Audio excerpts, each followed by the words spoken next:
Magandang gabi, Oriental Mindoro, ikadalawa sa buwan ng Mayo, taong 2014. Ito po ang TVNet Newsline. Sa ulo ng ating mga balita, mga aplikante dumagsa sa Labor Day Jobs Fair sa lalawigan. Whitewater rafting sa bayan ng San Teodoro patuloy na ipinakikilala. Hot money ng TVNet raffle, 20,000 pesos na. Sa detalye ng ating mga balita, dahil sa maayos na signal at dekalidad na serbisyo ng nangungunang cable TV system sa lalawigan, ang Tamaraw Vision Network Incorporated, patuloy ang pagdami ng mga subscribers di lamang sa syudad maging sa mga bayang nasa sakop ng signal nito. Sa naging pag-iikot ang mga kawani ng kumpanya sa ilang barangay sa lungsod, partikular na sa barangay Parang at Batino, mainit na tinanggap ng mga residente ang grupo at agad na nagpakabit ng linya ng TVNet. Baka sa kanilang ngiti, higit sa mga kabataan ang kasiyahan dahil sa hindi lamang malinaw ang kanilang napapanood sa telebisyon. Iba't ibang channels pa ang maaaring pamilian. Idagdag pa dito ang pagkakataong maging updated sa iba't ibang kaganapan sa lalawigan sa pamamagitan ng community channel ng TVNet. Samantala, patuloy pa rin ang pag-ikot ng TVNet upang mas maraming pang Mindoreño ang maging bahagi ng lumalaking pamilya nito. Sa ibang balita, katiyakan ng pagsasakatuparan ng mga programa at proyektong naaayon sa mga mangingisda base sa isang buwang plano na magre-resulta ng pagkakaorganisa ng mga ito. Ito ang buod na binitawang pahayag sa Newsline team ng bagong upong mangingisdang direktor ng Region 4 Mimaropa na si Perfecto Doliente Jr.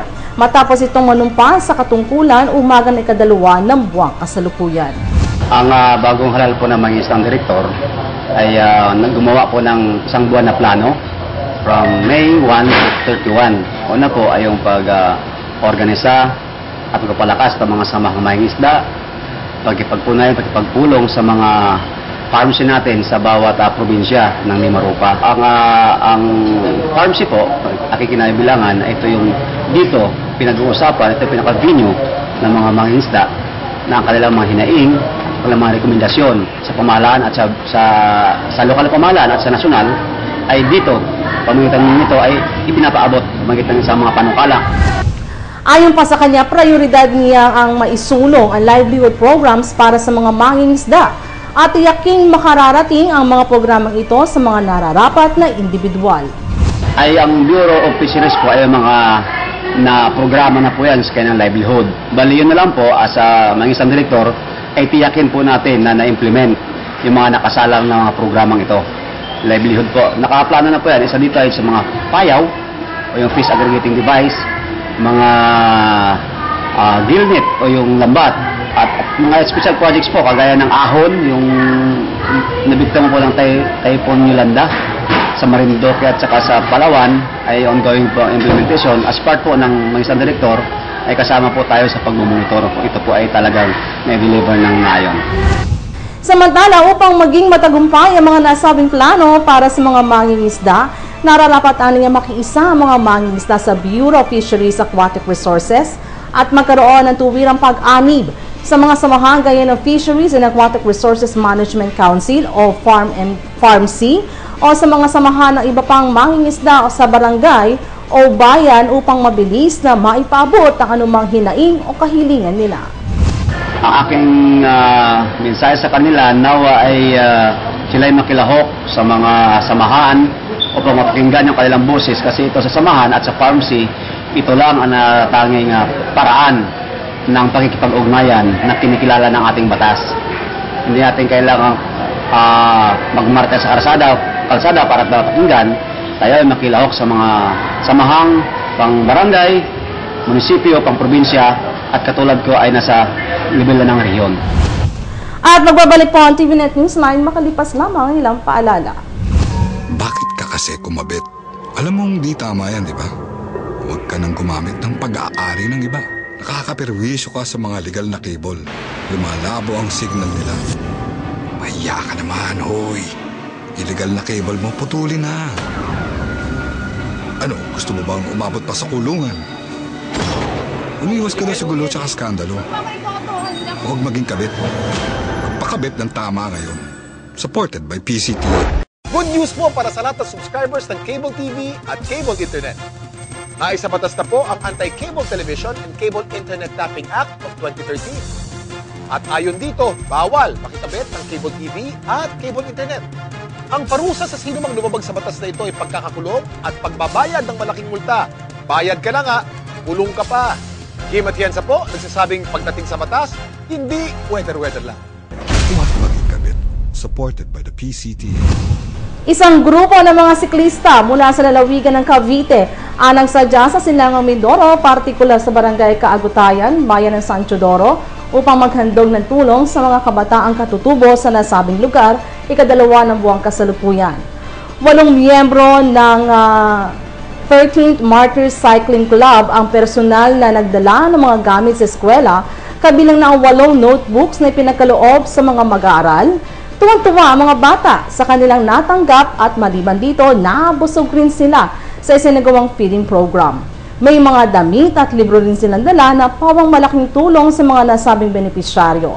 Tinulungan sila ng mga kapulisan ng San Teodoro MPS, Army PPO at PRO Mimaropa sa nasabing aktibidad.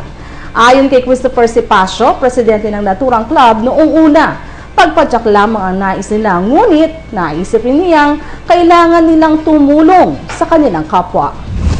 Yearly po, pumupunta po kami sa Zambales, sa Laguna.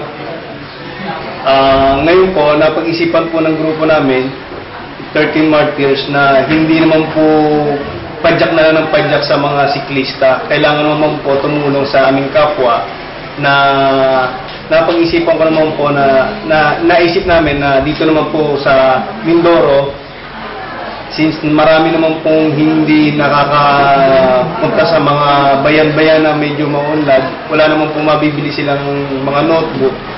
Kaya po napag-isipan namin dito sa lugar po ng Mindoro. Dagdag pa niya ay kinatutuwa nila makitang masaya ang mga batang tumanggap ng kanilang dalang regalo. Tuwan-tuwa rin po ako at ang aking mga kagrupo na habang nagbibigay po kami ng gamit, damit, tsaka nagpapakain, abot po ang tuwa ng mga kabataan at mga magulang po dito sa Mindoro po.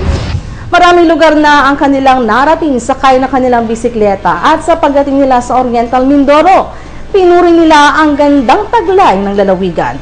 Samantala, binigyan din naman ang Vice Presidente ng Samahan ng kahalagahan ng pag-aaral, kung kaya naman mensahe niya sa mga batang benepisyaryo ng kanilang proyekto na pag-ibayuhin ng mga ito ang kanilang pag-aaral. Pag-ibayuhin nila yung pag-aaral at ang kaligayahan ng natamo nila ngayon ay magiging pundasyon sa kanilang pag-aaral sa ngayong taon na ito. At napakalaga po kasi ang pag-aaral kasi nasabi na nila ang poverty o ang kahirapan ay ang solusyon ay education. So, therefore, kami as cyclists gusto namin na katulong sa education ng mga kabataan. As of now, we have 1.2 million na mga bata na nandoon sa mga kali, walang nag-aaral. Ayan po ay isang balakid na isang economic progress ng isang bansa. Ayun yung sinabi po ng United Nations Development Program na dapat walang batang hindi nag-aaral sa Pilipinas. Zero rate dapat ang dropout. Pero ito, marami tayo nakikita mga bata na nag-aaral at sana naman ay encourage nila yung mga bata na nag-aaral.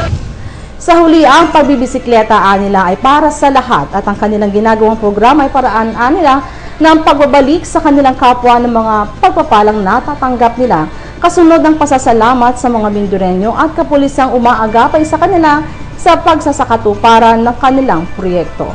Siyempre, hindi lang po sa pangangatawan, sa tulong lang po sa kapwa.